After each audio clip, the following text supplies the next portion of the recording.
উত্থাপন করছি এবং সেটির জন্য 2 মিনিট এটা এক ধরনের মাননীয় স্পিকার এটা খুবই অপ্রতুল। হাসনাত আব্দুল্লাহ, কুমিল্লা 4, আপনার আপত্তি উত্থাপন করুন।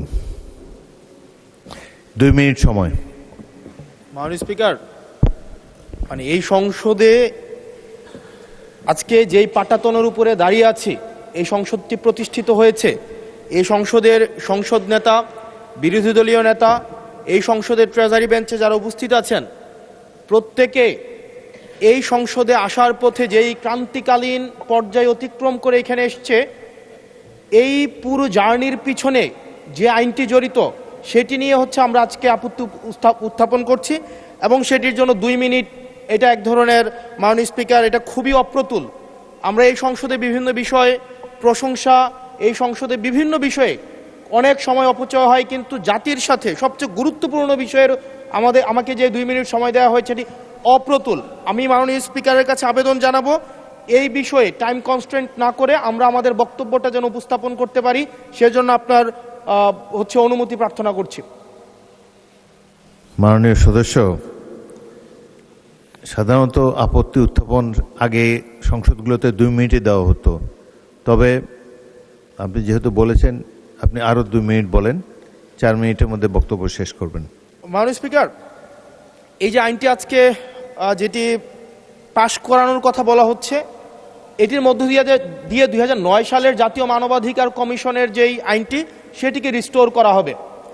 জাতীয় মানবাধিকার কমিশনের যে 2009 সালের যে আইনটি আছে, সে আইনের প্রয়োগ, সে আইনের যেই প্রয়োগ দীর্ঘ 17 বছর ধরে হয়েছে সেটি আমরা দেখেছি। জাতীয় মানবাধিকার কমিশনের নামে বিরোধী দল ও মতকে দমন কমিশন হিসেবে সেটি ব্যবহার করা হয়েছে। বিএনপিকে দমন করার বৈধতা জাতীয় মানবাধিকার কমিশন উৎপাদন করেছে। আমরা জাতীয় মানবাধিকার কমিশনের চেয়ারম্যানকে বলতে শুনেছি জামাতের নেতাকর্মীদেরকে গুলি করা বৈধ মানবাধিকার টিকিয়ে রাখার স্বার্থে। আমরা জাতীয় মানবাধিকার কমিশন 2009-এ যদি চলে যাই, আমরা মাননীয় স্পিকার 2009-এ যদি চলে যায়, আজকে যদি 2025-এর অধ্যাদেশটিকে ল্যাপস করে দেওয়া হয়, এটি এই সংসদের জন্য আমাদের যে আমরা ফরওয়ার্ডিং একটা মুভে ছিলাম, আজকে এই 2025-এর অধ্যাদেশটি ল্যাপস করার মধ্য দিয়ে জাতি আবার ব্যাকওয়ার্ডের দিকে যাবে এবং জাতি পিছিয়ে পড়ার একটা টেক্সট বুক এক্সাম্পল হিসেবে এই সংসদে এটি থাকবে। 2009 সালের জাতীয় মানবাধিকার কমিশন আদতে কোনো আইন না, এটা হচ্ছে সরকারি আরেকটা দপ্তর বানানো হয়েছে জাতীয় মানবাধিকার কমিশনকে। সেখানে স্পিকারের নেতৃত্বে যে সিলেকশন কমিটি করা হয়েছে, সেখানে স্বরাষ্ট্রমন্ত্রী থাকে, সেখানে আইনমন্ত্রী থাকে, সরকার দলীয় একজন এমপি থাকে এবং সেখানে মন্ত্রণালয়ের একজন সচিব থাকেন। অর্থাৎ একটা 6 সদস্য বিশিষ্ট একটা সিলেকশন বোর্ডের সেখানে 5 জনই হচ্ছে সরকার দলের। এখন একটা সরকার দলের একটা জাতীয় মানবাধিকার কমিশন, এটা হচ্ছে আমাদের আজকে আমাদের এলজিআরডি মন্ত্রী নেই, উনিই বলেছিলেন জাতীয় মানবাধিকার কমিশন হচ্ছে একটা মূলত বিরোধী দল কমিশন হিসেবে ফাংশন করে। এখন বিরোধী দল দমন কমিশন হিসেবে মাননীয় স্পিকার ফাংশন করে।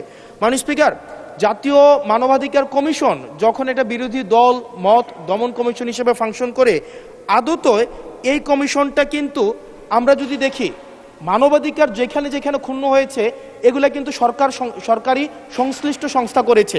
সেখানে বিডিআর, র্যাব, তারপর আপনার বিভিন্ন বাহিনীদের সেখানে কিন্তু সরাসরি সংযুক্ত আমরা দেখেছি, তারা মানবাধিকারকে ক্ষুণ্ণ করেছে।